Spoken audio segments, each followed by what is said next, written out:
Ami, laisse-moi te poser une question très sincère, très intime. Est-ce que tu as déjà dit à Dieu « Pardonne-moi, Seigneur » mais qu'au fond de toi, derrière les mots, derrière les larmes, tu savais que quelque chose manquait encore. Tu as prié, tu as pleuré, tu as demandé pardon, mais d'une manière étrange, ton cœur ne se sentait toujours pas purifié. La culpabilité était encore là, assise comme une ombre qui refuse de partir. Le même cycle se répétait, encore et encore. Et quelque part en toi, tu te demandais « Est-ce que je me suis vraiment repenti? Est-ce que Dieu m'a réellement pardonné? Pourquoi est-ce que je porte encore ce poids sur mes épaules ?» Parce que, soyons honnêtes, beaucoup d'entre nous n'ont jamais appris à quoi ressemble une vraie repentance. On nous a appris les gestes, mais pas la transformation. On nous a appris à confesser, mais pas à abandonner notre volonté. On a appris à dire les bonnes paroles, mais pas à laisser le Saint-Esprit nous briser et nous reconstruire de l'intérieur. C'est pourquoi, aujourd'hui, je vais t'enseigner comment te repentir de la bonne manière, la manière biblique, la manière inspirée par le Saint-Esprit, la manière qui apporte une vraie liberté, une guérison profonde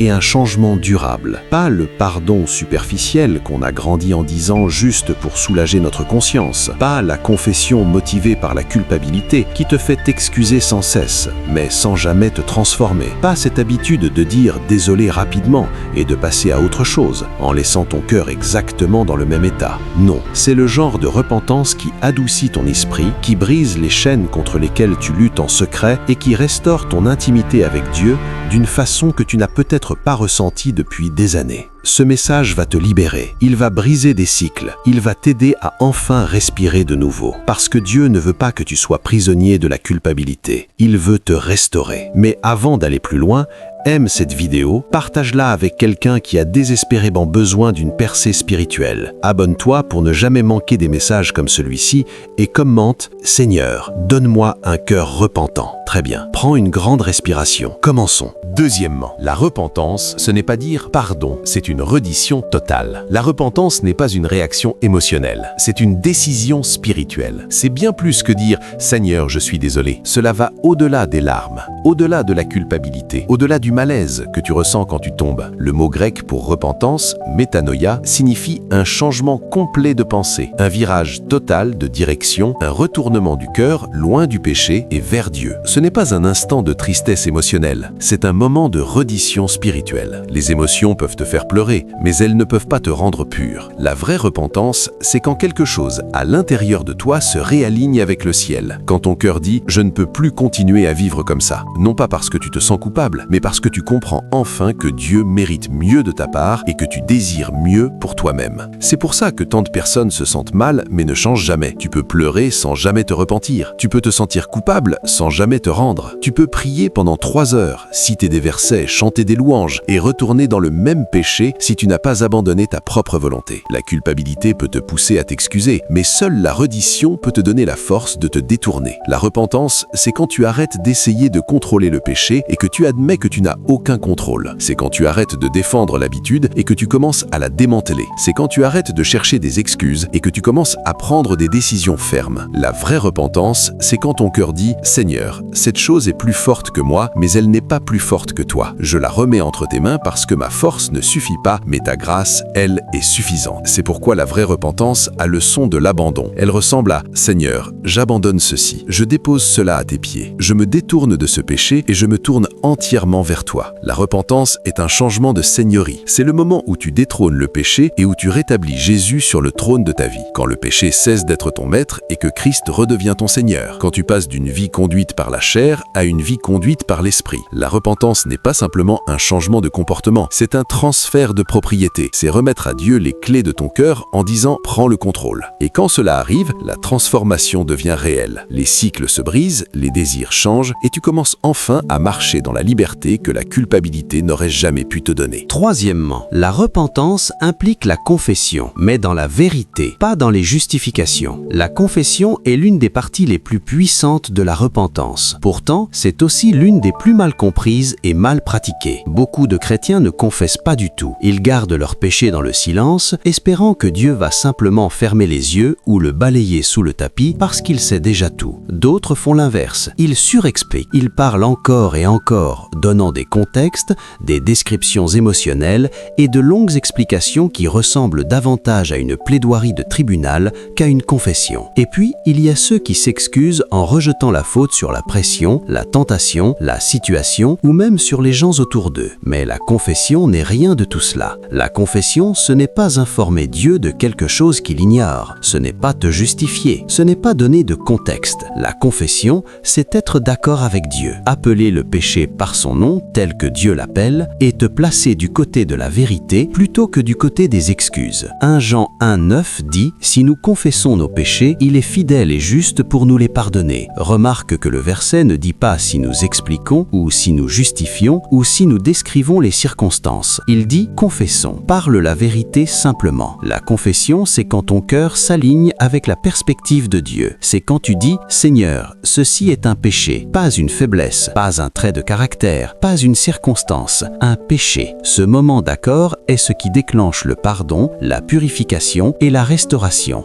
Dieu répond à la vérité, pas aux excuses. Il honore l'honnêteté, pas les récits arrangés. Il pardonne ceux qui se tiennent devant lui à cœur ouvert, pas ceux qui viennent négocier ou minimiser leurs fautes. La confession est puissante parce que c'est un acte d'humilité, une décision de sortir de l'autodéfense pour entrer dans la miséricorde de Dieu. C'est pourquoi ta confession doit être vraie, directe et complète. Ne confesse pas vaguement, ne minimise pas ce que tu as fait. Ne dis pas « Seigneur, si j'ai fait quelque chose de mal, tu le sais déjà ». Une demi-confession, c'est encore un péché caché. Une demi-vérité, c'est encore de la tromperie. Et une confession vague produit une guérison vague. Dieu ne peut pas purifier ce que tu refuses d'amener dans la lumière. Et il ne délivrera pas ce que tu essaies constamment d'expliquer ou de justifier. Confesser comme un avocat peut préserver ta fierté, mais cela maintiendra aussi tes chaînes. Dieu ne veut pas ta présentation, il veut ta vérité. Il ne veut pas tes explications, il veut ton accord avec lui. Quand tu confesses clairement, le ciel répond clairement. Alors viens devant Dieu comme un enfant qui revient à la maison, honnête, simple, ouvert, sans mur, sans excuses. Un enfant ne vient pas avec des arguments, il vient avec sincérité. Un enfant ne se cache pas derrière de longs discours, il dit la vérité simplement. Un enfant ne négocie pas pour diminuer les conséquences, il fait confiance à l'amour du parent vers lequel il revient. C'est la posture que Dieu désire, c'est la confession qui touche son cœur. La vraie confession dit « Père, me voici, je ne le cache pas, je ne l'habille pas, je ne l'explique pas, je t'apporte la vérité parce que je veux être entier ou entière. » Et quand tu confesses comme cela, dans la vérité, dans l'humilité, dans l'abandon, Dieu te reçoit, te purifie, te relève et t'enveloppe d'une miséricorde si profonde que la culpabilité, la honte et la puissance de ce péché perdent leur emprise pour toujours. Quatrièmement, la repentance doit inclure le renoncement, fermer la porte dans le monde spirituel. Cette étape est rarement enseignée. Pourtant, c'est l'étape où la vraie liberté commence réellement. Beaucoup de croyants se repentent avec sincérité, ils confessent avec honnêteté, ils pleurent avec conviction. Mais ils ne renoncent jamais au péché spirituellement. Ils se détournent émotionnellement, mais ils ne se déconnectent pas spirituellement. Ils arrêtent le comportement pour un moment, mais la porte spirituelle reste grande ouverte. Et là où il y a une porte ouverte, l'ennemi revient toujours. C'est pourquoi des gens disent « Je ne comprends pas pourquoi je retombe sans cesse dans la même chose. Je pensais m'être repenti. » La vérité, c'est qu'ils se sont repentis dans leur mental, mais l'ennemi avait encore un accès légal dans le domaine spirituel. Renoncer, c'est l'acte qui ferme cette porte invisible, coupe ce lien persistant et annule la permission que l'ennemi avait autrefois. Chaque fois qu'un péché devient un cycle, un schéma que tu n'arrives pas à briser, une habitude vers laquelle tu reviens sans cesse, un désir qui continue de t'attirer, il y a généralement un accord spirituel encore en place. Quelque chose dans ta chair, ton esprit ou ta mémoire est encore connecté à cela. Cela peut être un désir que tu n'as jamais abandonné, un mensonge que tu as cru, une blessure qui t'a façonné ou même une influence démoniaque qui essaye de te maintenir captif. C'est pour cela que le renoncement est nécessaire. Renoncer, c'est c'est quand tu te tiens dans l'autorité que Dieu t'a donnée et que tu déclares « Je romps tout accord avec ce péché, je le rejette, je ne lui appartiens plus ». Tu ne supplies pas Dieu, tu commandes à l'ennemi, tu brises les contrats spirituels avec le royaume des ténèbres. Tu déclares que cette porte est fermée définitivement. Le renoncement est un combat spirituel, ce n'est pas émotionnel, c'est légal. Ce n'est pas passif, c'est une confrontation directe. Quand tu renonces, tu annules toute réclamation que l'ennemi avait sur cette zone de ta vie. Tu coupes les racines sous le comportement, tu brises les liens avec l'appétit, le désir, la mentalité, le souvenir, la honte et l'influence démoniaque attachée à ce péché. Le péché tire sa puissance de l'accord, et au moment où tu renonces, cet accord est brisé. Renoncer, c'est toi qui entres dans le tribunal du ciel et qui déclare « Je refuse ce péché, je rejette sa puissance, je révoque ses droits, je lui refuse toute place dans ma vie. » Et l'ennemi n'a d'autre choix que de reculer parce que l'autorité spirituelle est libérée quand l'accord spirituel est brisé. Alors, pendant que tu te repens, prononce ces paroles avec assurance et clarté. Je renonce à tout désir, toute mentalité, toute habitude et tout esprit lié à ce péché. Je ferme chaque porte, je brise chaque lien, je bloque chaque point d'accès. Dis-le jusqu'à ce que tu sentes ton esprit se fortifier. Dis-le jusqu'à ce que ton mental se sente plus léger. Dis-le jusqu'à ce que l'atmosphère autour de toi change. C'est ainsi que les cycles sont brisés. Pas seulement en confessant le péché,